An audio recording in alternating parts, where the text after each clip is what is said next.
it's great. Yeah, I did the great. same thing. Yeah. I drove a Buick Delta 88. It was a huge car made in the 80s, right? 70s. It was from the 70s. Do they even still make Buicks anymore? Is Buick still a car? I don't even know. But this was a huge, like a tank. And so I bought it for $600. When I was in LA, I was 20, and drove it to Las Vegas with $40 for gas and $40 for me. Right. And as soon as I got to Vegas, I slept in the Delta 88. It was like a tank, you know, it was very comfortable. It was like a double bed. A double bed, yeah. You know, and then went to like the Denny's type place to get a job. And no, first I went to Safeway, got a job collecting shopping carts and bagging groceries. And then the next day I went into a Denny's type place and got a little job in a little restaurant. And within 3 days I went to get an apartment. And I told the guy I have like $60. The rent was like $220 back then, like 40 years ago, well over 40 years ago. And he says, well, and I said, I'll give you the rest of the money by the end of the week. And he let me do it. So he let me rent an apartment with the money down. And then that's how I got started. Yeah, there you go. So I came here broke too. So that's why we get along. We're from the same roots. Yeah, we slept in our cars. I came here so broke. I was kind of running away from. It builds your. It does, you know. Self-esteem. Yeah, and I was running at that time in my life. I just came out as gay to my family back in Maine, and even though they were okay with it, I think I just had my own crap with it, you know, and ran out here and. With a girlfriend from Maine, and it's like it just didn't go well, and she left me. It's like nothing. I knew no one. And but you know, it's like, and back then when it was happening, it was horrible. Of course, I was probably crying every night. I remember being terribly scared, feeling terribly lonely, and but.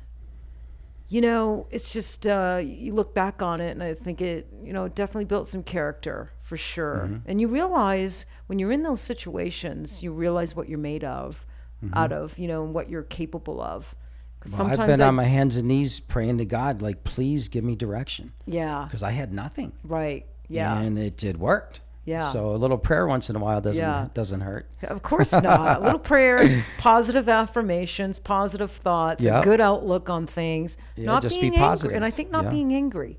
You know, I see a lot of people angry right now and carrying angst and with the way of the world and whatnot. You look at it as a challenge too. Yeah. Look at it as a challenge. I'm going to do this. Yeah. It's kind of like sport, right? If you look at like, you know, making money, saving, you know, kind of a little bit like it is. It's exciting. It's exciting. It's like a sport. It's challenging. Yeah. I used to jump out of bed and just I quit drinking. I wasn't an alcoholic, but I drank with my buddies, drank a lot, spent all my money and given it to the cocktail waitresses and the bartenders and the gambling machines. This is one point in my life. Right. And then I just quit drinking just because I got tired of spending all my money. And that's when I started buying houses and nice cars. And they changed my life, but it was all because of the decision to quit drinking and going to a certain place that was sucking up all my money. Right. So now the money belonged to me, and now I can start making money. Yeah, put it exactly. You know, make your money, make money. Yeah, it's right? what you decide to do, like what things you do in the dark. Right. Well, I think a lot of people they're so afraid to invest. You know, they leave it in a regular, like a Chase bank account, a regular bank account, earning no interest. I mean, so it's really important that your money makes money. You got to put your money in places where you're going to get some, ROI, some return on investment. Let me read the rest of this list, though. Okay, read that list. Other one was first trust deeds, annuities, life insurance. Life insurance. Mostly I have insurance on me for others, but foreign currencies, you can invest in those. It worked for a while. The dollars was even with the euro, and now the euro's taken back up.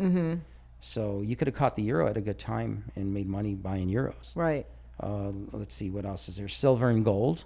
Yeah. Just got to find a good place to hide it. Yeah. Right? I got a good friend that buys a lot of gold. I thought you were going to say, I got a good place in my backyard. I got a good coffee can in the backyard. Commodities, tax-exempt securities, which is great because it's tax-free when you get older. Laddered bonds, houses, first home, second home, rental houses. Those are all great investments. Business, build your own business, invest in your own business. Union pension. I also hopped tables for many years while I was doing all this stuff, and got a union pension, 21 years in the union, as well as doing my business. So we're all hustlers here. Social Security you're going to get for now. Don't rely too much on it. Low-income housing tax credit. This is for people that have too much money. Royalties on oil and gas investments. Low-income housing tax credits, inheritance, if you're lucky. Right. So look for a rich uncle that you haven't called in a while. Right. Start calling that rich uncle. Opportunity zones. Those are the new tax law. So there's lots of places to invest your money to make money. Yeah.